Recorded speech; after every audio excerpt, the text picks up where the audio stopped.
And now, let's move to the first panel. It's called Crossing Borders. It's a very important topic. It's the European collaborations in series production. We'll be talking about what makes a creative collaboration truly successful in European series production. How do authentic partnerships differ from purely financial co-productions? And we have three brilliant guests on this topic. So please welcome the executive producer from May 1, who worked for many years for HBO Europe as a VP Original Production, Johnathan Young. Good morning, Johnathan.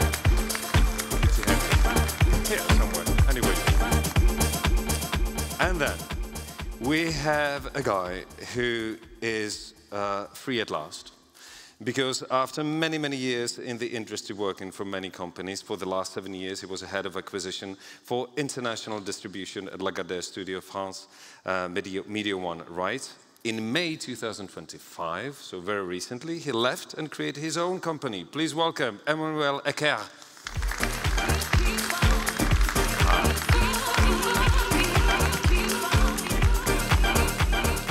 Last but not least, please welcome the CEO and producer at Good Friends Filmproduktions, Moritzem von der Graben.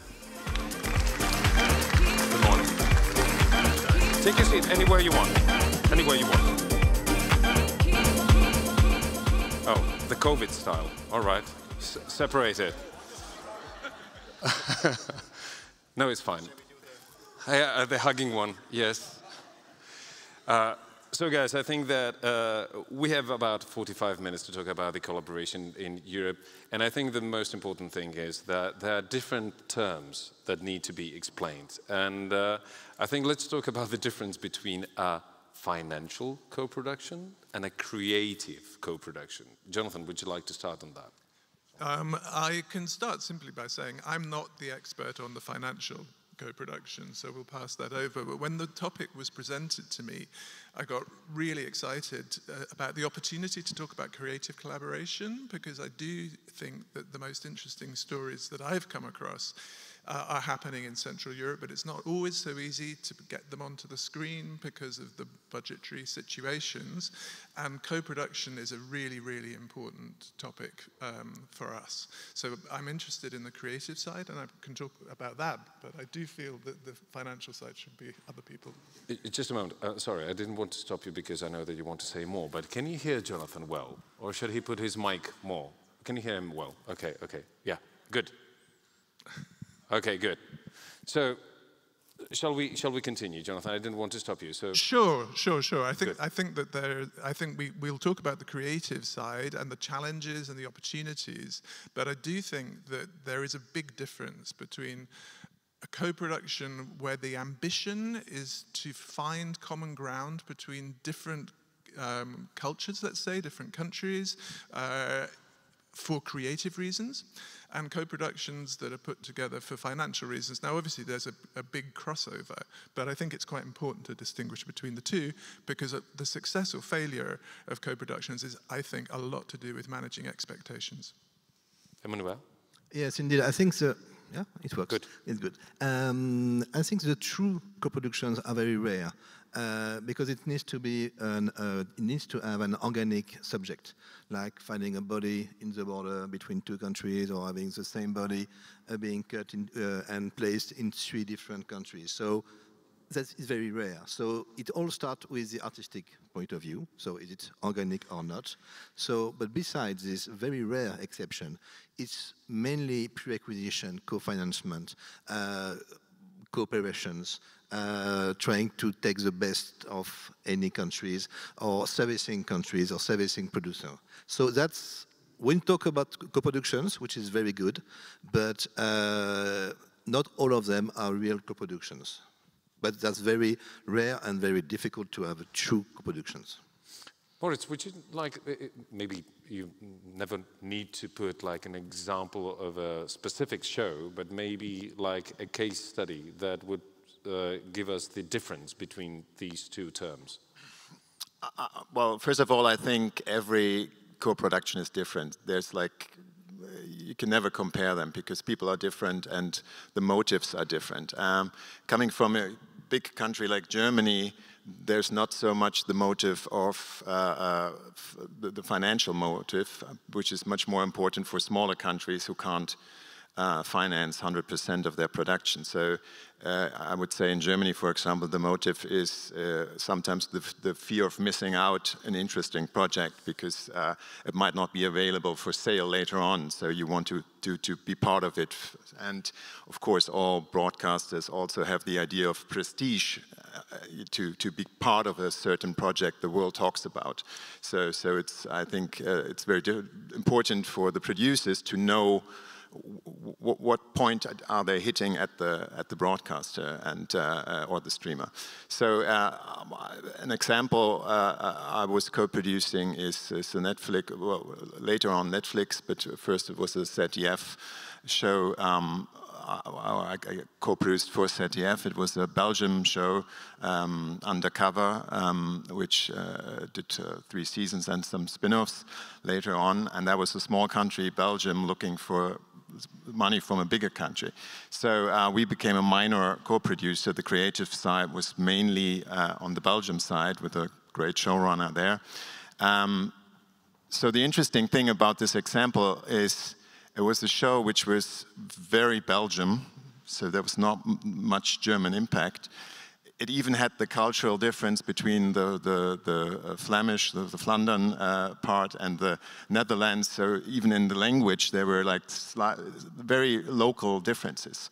But it took place on a campground, and it was 2 undercover police people on a campground. So for a German audience, a campground is a very known area, and the cliché of the Netherlands being on a campground as well. So what I'm saying is it had the local part of it, which was strong for the local market in Belgium or in the Netherlands, and it had the global aspect, which was working for Germany very well, even in the dubbed version. So that's an ideal combination.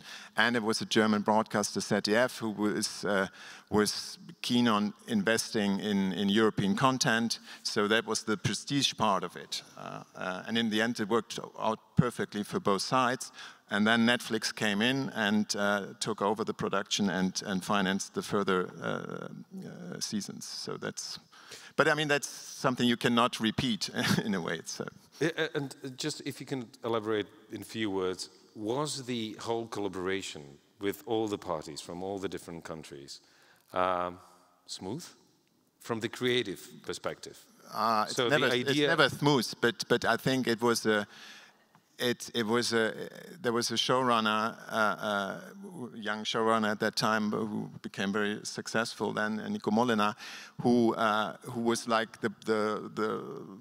he was fighting for his ideas, and that was a very strong vision he had, and so I think that's an important part. If he hadn't that vision, and if he hadn't been that strong in this process, I think there would have been the danger of getting in between. So, but it's never smooth. I mean, Johnathan, I think. Oh, sorry, Emmanuel, you want to add something? No, it's okay. Just saying that it's usually we say we need to have not too many cooks in the kitchens, and that's right when it comes to co-production. So usually we have a main partner, a main contributor, and that will lead the whole process.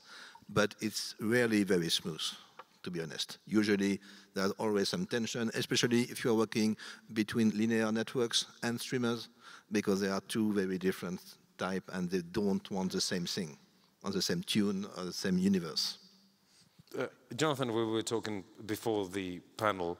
You said if there is a financial partner who has 80% in the co-production, does he have 80% in the creative process? Yes, well, this is always hotly debated, isn't it? If you have 80%, does that mean you win 80% of the arguments, or do you win all the arguments because you put in the most money? 80. And I think if you're starting to get to the point where it becomes scoring points, then the beauty of co-production, in my opinion, the creative potential, is beginning to be eroded. For me, the most exciting co-productions, and it's the organic one that Moritz is talking about, is when you're putting together talent on an idea where no individual person could achieve the result that you're aiming for, because you're talking about bringing different perspectives together. And an example of that would be the Sinking of Laconia project that I did back in 2010 with Teamworks, a German production company. And it was a kind of a third co-production in terms of budget from the BBC, ARD, and then various other sources. But the story was a story of a U-boat that sank a British troop ship, but the British troop ship didn't have troops on board. It had Italian prisoners of war and women and children on their way back from Cairo to the UK in 1942. And the U-boat commander, when he realized who was in the water, embarked upon a rescue operation to save these people. The rescue operation was brilliantly mounted, supported by Dönitz, but it went wrong because there was an American base and they spotted the U-boat and they said that we've seen a U-boat, and they were told to bomb it. So they bombed this U-boat in the middle of a rescue operation. So it was a kind of chaotic fog of war story, and we were lucky enough to do it at a time where there were still some survivors of the Laconia incident. So it was a genuine co-production. No British writer, well, it was a British writer, but the British writer on his own could not do it. So on the subject of showrunners, he needed the German perspective, and he needed to listen to the German perspective, but equally the German side of the story needed the British perspective, and we found many areas of, I wouldn't say conflict by any means, but surprising revelation about different perspectives, and the most exciting thing about that story is I genuinely believe nobody could have achieved it on their own. You needed both partners to approach it with respect, and respect for the story and respect for each other, and it was a great success. Emmanuel, if you think about this creative process when there is an idea and you realize, as Johnathan now said, that you need a perspective from someone else, does it always work in this? I'm trying to find, the cons of it. So where can be the cons? Where does it make it difficult for everybody? Usually the most difficult part is to find the first partner. Once you have your first partner and you need someone you need a different perspective, yes, it's where you have to consult and say, okay, what kind of, do I need a producer or do I need a broadcaster? Usually a broadcaster is a good idea because you will find some money, but because the money is always the biggest issue, but not always.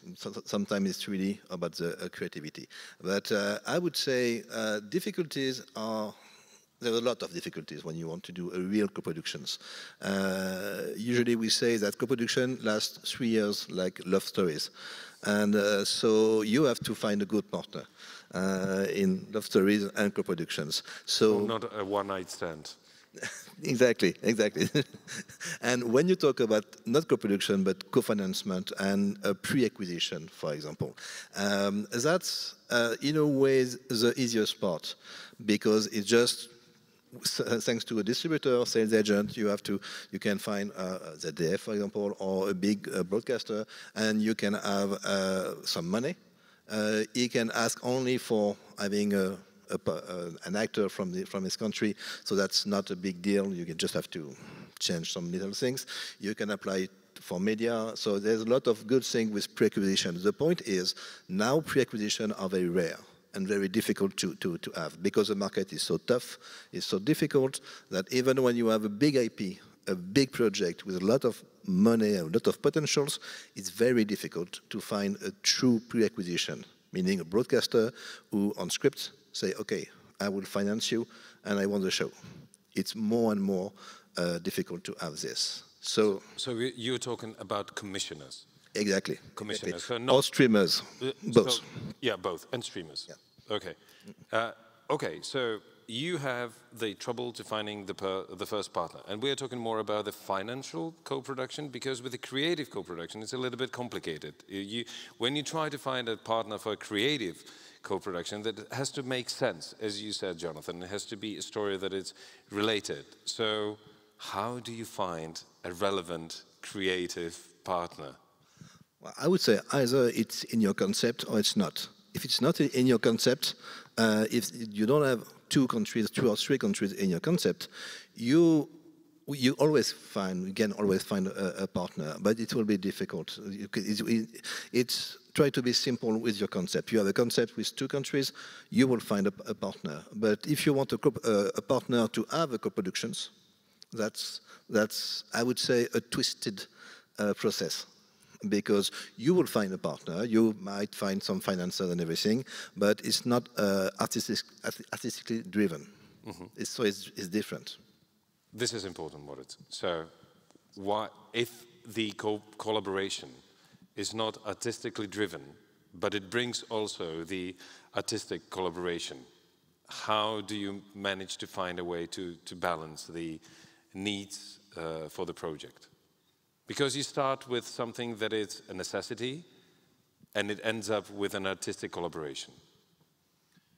Well, I think that's the role of a producer, to moderate the needs and to sometimes pretend on both sides that they are right, and find a way. I mean, we in Germany, we are very used to German-speaking co-productions, which is a different issue, but like with Switzerland or with Austria. So that happens a lot, and then of course you have like the Austrian TV having different ideas than the German.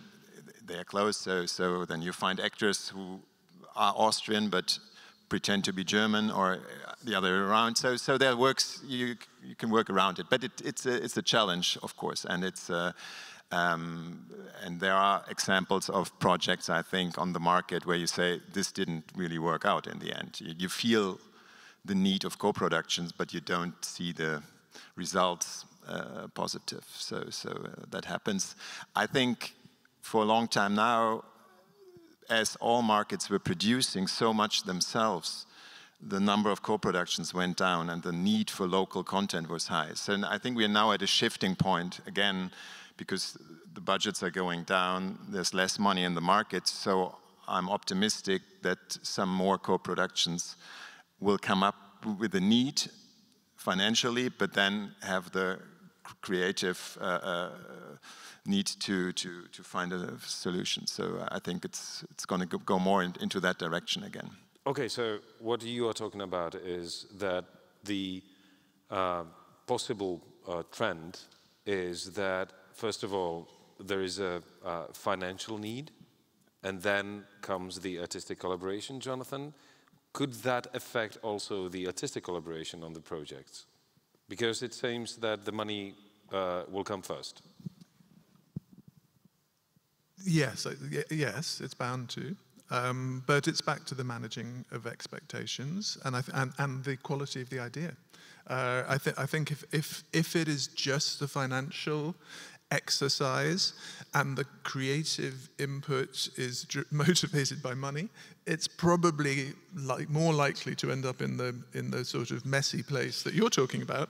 But if it's motivated by a genuine creative desire to do something fresh and original, then it has every possibility of doing something that literally couldn't be done if it wasn't a co-production. And that's what I am motivated by personally, and that's why I love co-productions, and that's why I've always been drawn towards working with co-productions, because I want to be challenged. I want different perspectives. I want diversity in the writer's room. I want curiosity. I want to come up with something that I could never have come up with on my own. Not that I'm a writer, I'm a producer, but I want to see it emerge in the writer's room, and I think then you can come up with shows that are genuinely original and break the mold. It's very good, just to segue onto one other thing about what Moritz is saying, which I think is super interesting about where the market's going. We've been talking with our tiny company in Romania, May 1, to producers and commissioners, and in Europe there's still this big emphasis on local for local. But in the UK, all the independent production companies we talked to said the buzzword now is travelability. And I thought that's also promising from the co-production point of view. Emmanuel, putting the teams together. Yes. What is your experience on that? The good and the bad. Exciting but difficult. I would say the most important thing, it was the first partners, I said it already, but you have a duo. It works when you have a good duo, meaning two countries, two producers / broadcasters. Then you can go on. You can add 3, 4, 5 other partners. They will have minority implications, and it will be okay. So I'm thinking about some shows a show a long time ago between France, Canada, and the US, and it was particularly difficult because we had some different point of view. In France, we had a linear network and a cable network, M6 and Canal+. And one wanted some very graphic scenes, the other one couldn't have some graphic scenes. So these kind of discussions are very interesting, but at the end, we all share the same goal. So it's okay, we find ways. We can do different versions, and we find ways. If we have a good duo, the good two first partners, who will fulfill, I would say, 70 to 80% of the budget, you have your show. After that, it's all about discussion, negotiation, drinks, and yeah, it's terrible. But that's very doable. But if you don't have the two first partners and you start with many different partners having 15, 20% of the budget and wanting this and that, it's going to be complicated. Unless you have a strong artistic leader who say, okay, I want this, we will do this, and it will be okay, and let's work on this. But otherwise, it will be difficult to have too much cook in the kitchen once again. Moritz, the same question, putting the teams together. No problem? I mean, it's. I think the lead is always on one side. I mean, you never have a 50-50 co-production. I mean, it's just not happening. So I think there's always one stronger side, and I think they are to decide where the compromises start and where not. So I think it's possible, and I feel that the younger generations today are so European by heart that it's, I think, for them quite easy to collaborate on a European level, and I think it's hard to understand why it's so difficult to get co-productions done, because I mean we are Europe, there's so much history we share, and it would be great to have more co-productions. Okay, you opened it up, so let's take all of you. Why it is so difficult to do European co-productions nowadays? You said some points on that, but Emmanuel. Well, if I may add just one point, is that nowadays it might be easier because artistically the writers, the talents, are less influenced by a feature film and more into TV series, meaning they understand that they have to share profits, share responsibilities and everything, which was not the case 30 years ago. When I started, I wanted to do some co-productions, and they all say, no, I want to keep my integrity, and on the financial side, I want to keep all of it. And to answer your question, I would say that we talk about Europe, but let's talk about regions, and especially here in Czechia. It's very interesting to think about how we can gather neighbors and say, okay, let's do a show. Well, when I understood, Czechia and Slovakia are doing a lot of shows, but we take the Nordics, for example. They don't do many co-production between Norway, Sweden, or Denmark. The Balkans, they are not doing a lot of co-production between Serbia and Croatia and so on.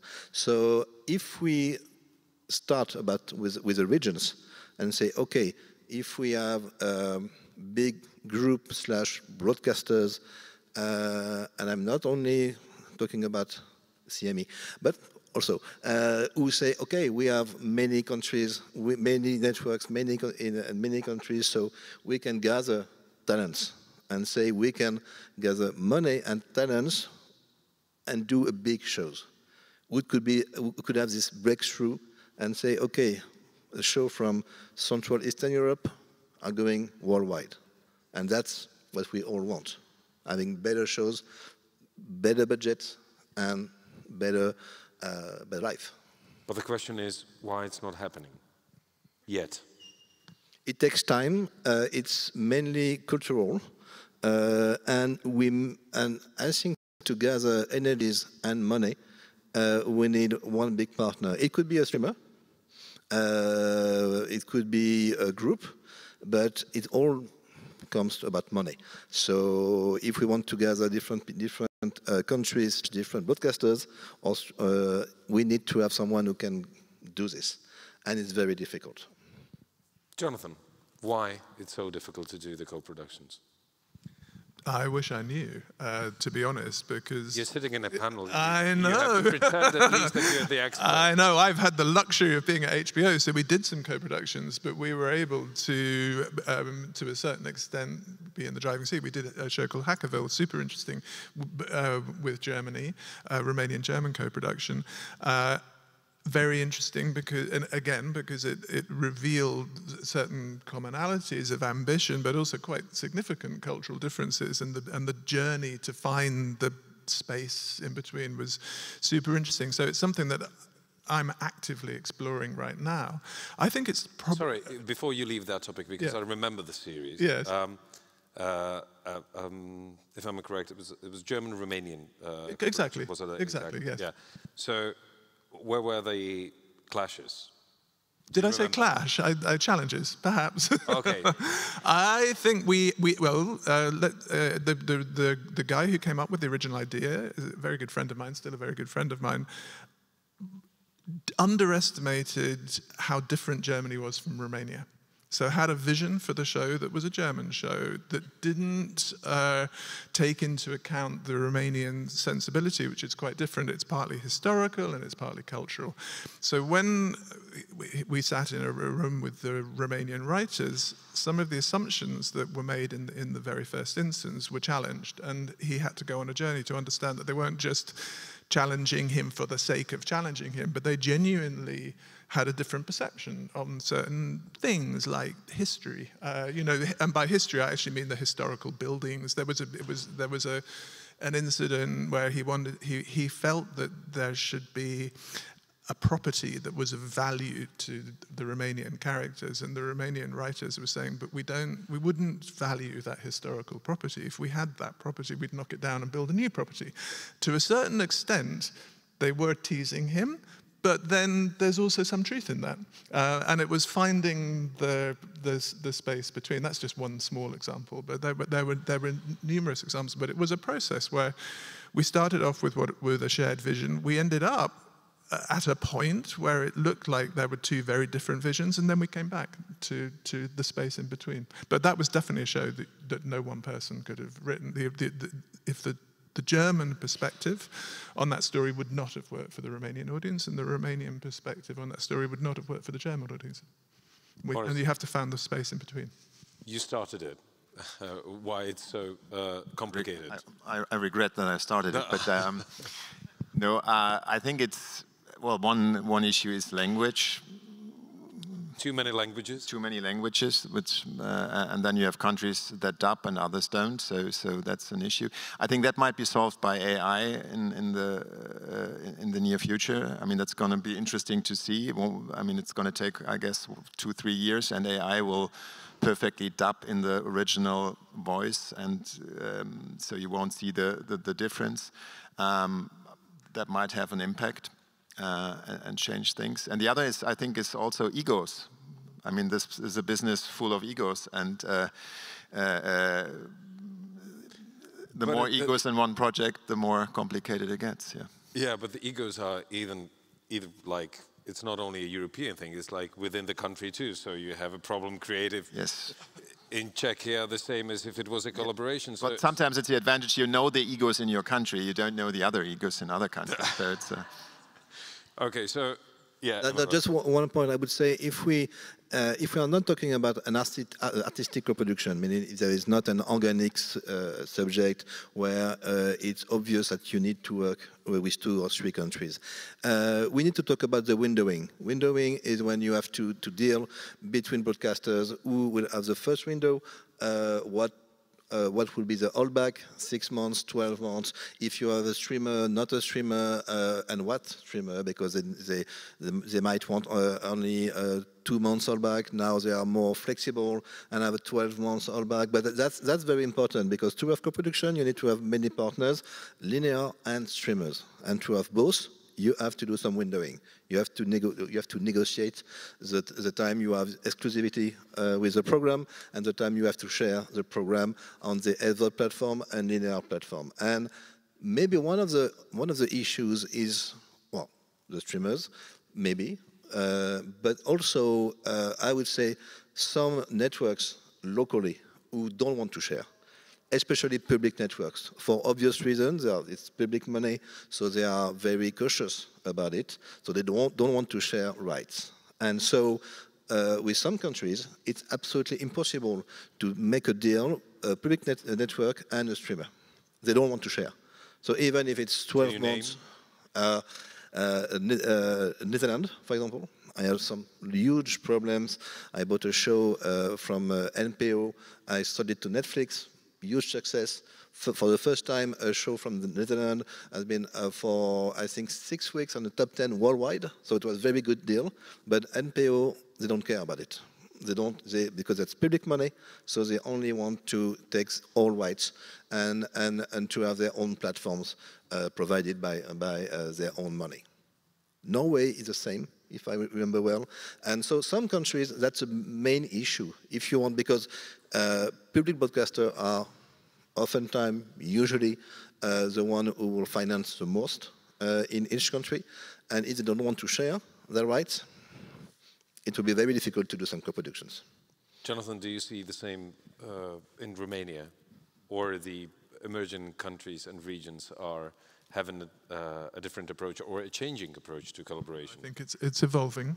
I mean, it's evolving in good ways and not such good ways. Of course, HBO was in Romania, Czech Republic, Hungary and Poland, and it's no longer in Hungary, Czech Republic and Poland. We made a show for Netflix, it did really well, but they seem to be focusing on Poland. They're not going to do a second season of Subterranean, sadly. So I'm not sure that there's an enormous appetite from the streamers, but Igor's presentation at the beginning was very exciting, talking about the growth of local stories in the region. So I think it's swings and roundabouts. From our side, we would love to do more, with May 1, with my partner Joannina, we would love to do more Romanian language shows, but we'd also love to do shows in the UK that have a Romanian dimension to it. We're fascinated by the diaspora. We think that there are many, many stories that have Romania in their roots in some way that are absolutely European and really current and really important, to be honest. I mean, the election recently got a lot of attention in the UK, and it's a microcosm of many, many issues that are affecting people across Europe right now. I think these stories are completely fascinating and necessary and important. So back to why it's so difficult, it's really, really hard to come up with a good idea. But I have to believe as a creative producer that if we have a great idea, we'll find a way to sell it.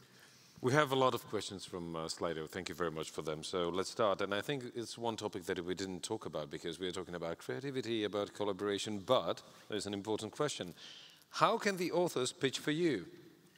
It seems impossible to break through big companies from abroad.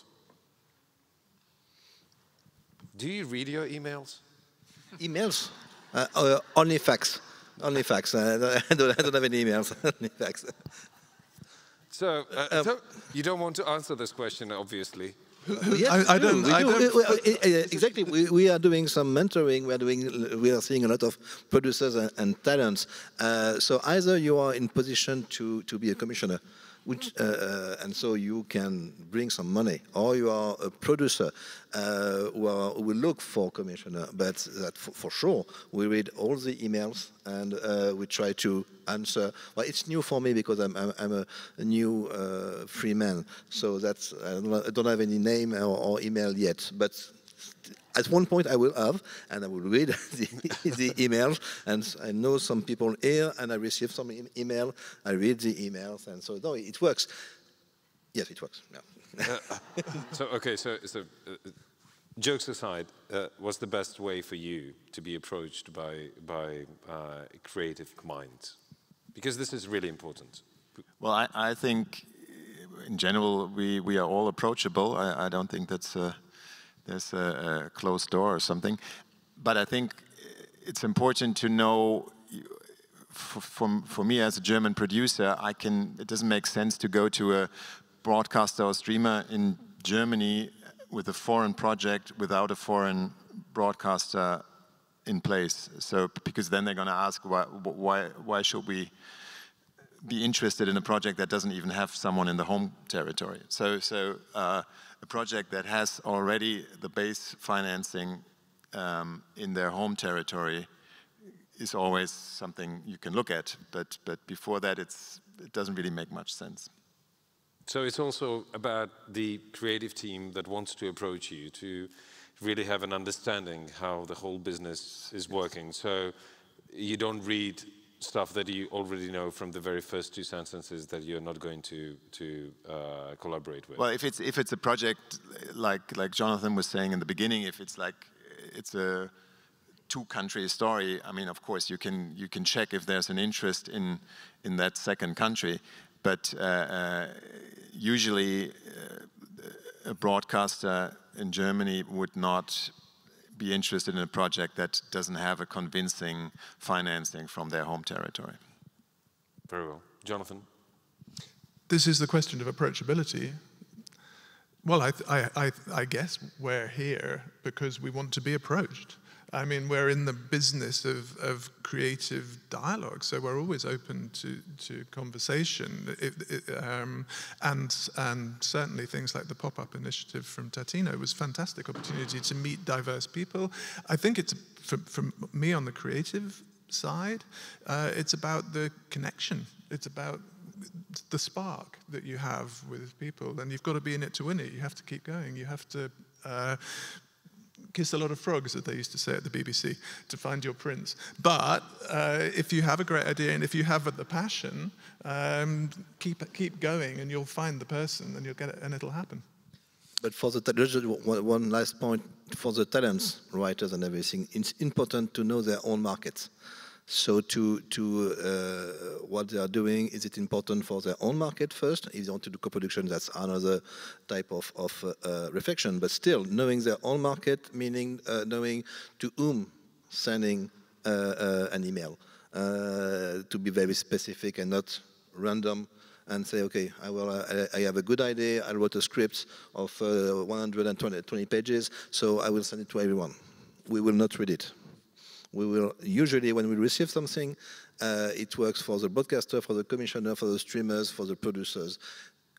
We prefer some very short presentation, 5-10 pages. Usually, it's enough to understand the project, understand the meaning, the author, and everything. And if it's too long, we won't read it, to be honest. Later on, but it needs to be short and very specific to the person. Very well. There are more questions here. A very specific Moritz one. Are German producers open to World War II topic in series at all? I had mixed reactions when pitching my projects at festivals. Well, I mean, producers are open to everything they believe they can sell. So sorry, watching all the documentaries about World War II, like, this sells still. It sells, but if you speak to streamers, I think all over Europe right now, they say, don't come up with anything, period. So no period pieces. So yeah, because it's a money issue. So saying that there will always still be projects be made, World War II or others. So I mean, if it's outstanding and if it's something everybody would say, wow, why did not someone else come up with this before? And if it's like a very, very convincing creative package, there's a maybe. But in general, most broadcasters, I think it's the same in France or in England, they say, please don't come up with period pieces. Okay. There's a question that had the most likes. Regarding rights, when it comes to co-production, can you generally say what is the most important for your companies? Percentage above particular number, VOD rights? The percentage of the VOD rights? No, VOD rights are separate. So percentage above particular number, some kind of, we're talking about the participation. How much do you want to participate as a company? Or if you're interested in specifically VOD rights at the moment because of the streaming companies, what is your interest when becoming involved within the story and the business? Well, usually there's a relation between financing share and rights share. So there's no general answer to this. I mean, nobody would invest without having some pre-sales or co-production in their home territory. So this brings a certain amount of money. If it's a co-production, there's sometimes the possibility of getting soft money involved. So all this counts up to a certain percentage, and then usually that's a share in the overall revenues. I mean, there's standard. I think that maybe the question is what kind, to make it more specific, what kind of rights do you want as a co-producer? So do you want for your territory, for example, all rights? Usually yes, because there's no much right splitting anymore in a territory because all broadcasters need the streaming rights as well. So it's like all one big package. So, I mean, of course, if someone says, can I keep the DVD rights, you might say, yes, okay, you can keep them because it's not worth much money anymore. But VHS rights, it's much better. But well, the old system where a producer could own almost all the rights of a TV series, I think it's over now because of the market and everything. France has always had a very different and specific system, so it's difficult to answer this one. But usually, the rights are owned by the broadcasters and the streamers, the one who pays, and the producers. But when it comes to the writers, they have rights, they have lawyers, they have some unions, and they are, I think, protected everywhere. Another question. Hopefully, I understand, or we will understand what is the topic. How about territories that are not at the table, like not, let's say, not hot, and don't have broadcasters in their country? Where do they start? Not sure about how they don't have broadcasters, because I think that each European territory has a broadcaster, but let's say that not a broadcaster who's willing to have a co-production. So how do you start? Let's say it could be less developed co-production territory. It could be a servicing productions, meaning we can go to these territories and without any financement from a broadcaster, a local broadcaster, we can say, okay, we have some tax rebates, so we will shoot there, and it will be a servicing production, and okay, it works, but without any rights in the local territory. I'm working a lot with Africa, for example, so it's very, very different, but Africa, they don't have many countries, French-speaking Africa, they don't have many, in their countries, many strong broadcasters. So we have to deal with servicing and shooting there and finding revenues abroad. So if the broadcaster locally doesn't want to invest, you can still have some talents there and work with them. Okay. Anyone want to add something? Johnathan, Moritz, on that one? No? Okay, so let's have another question.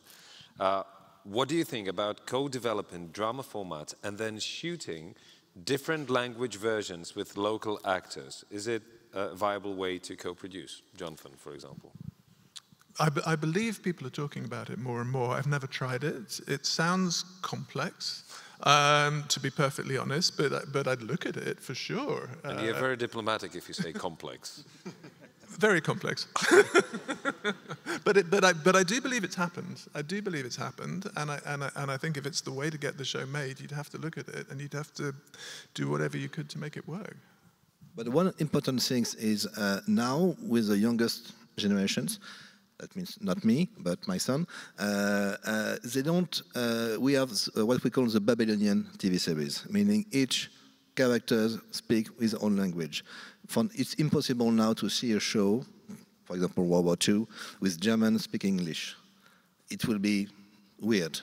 And so I don't know if we will be able financially to shoot into different language. I think AI will solve one problem at one point, but I think the youngest generation, they are able to see a show with 2 or 3 different languages and some subtitles without dubbing everything, because dubbing is it's very common in France, Germany, Italy, and Spain, but here also.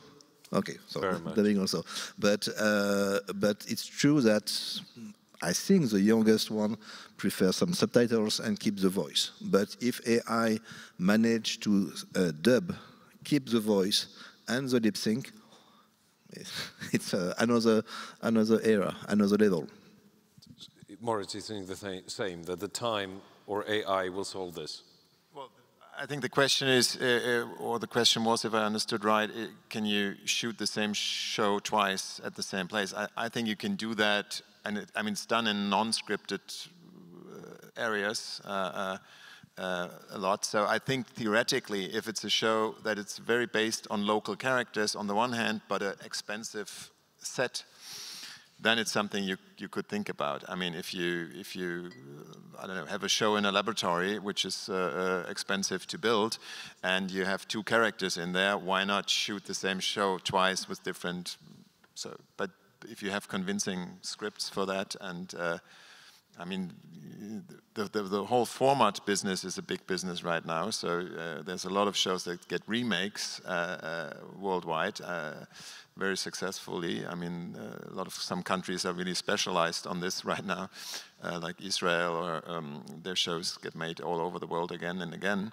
So it's a similar approach, I guess. The last question that came on Slido, very quick answers maybe on that. Hopefully some positive answer, hope. Does any Czech show caught your attention in your countries? Recent one, or? Recent, I yes. mean, we grow up with Czech kids programs, so. I mean. Okay, so that's quite a while ago. A few years ago, Moritz, sorry. That doesn't count. So any recent show that caught your attention? Oh, you're thinking, bloody hell. To be honest, no. Yes. Not really, no. Johnathan? But my bad, I'm a bit with Moritz on this. Well, I say in France, what is very interesting is the show like HPI. I don't know it, but he had a remake in the States. I don't remember the name, but about a young woman with super intelligent, and so it's a procedural, very classical, with some kind of little eye concept, but the procedural, coastal show, so very easy watching, it works. And so I wouldn't say that's my favorite show ever, but that's interesting to note that some easy watching shows are doing very well in France, and there was remake in the States, which is doing very good, and remake in other countries also. So it's not the one who is my favorite one, but that works. Guys, thank you very much for this, and hope you. that you'll be approachable for anyone for collaboration. Thank you. Thank you very much.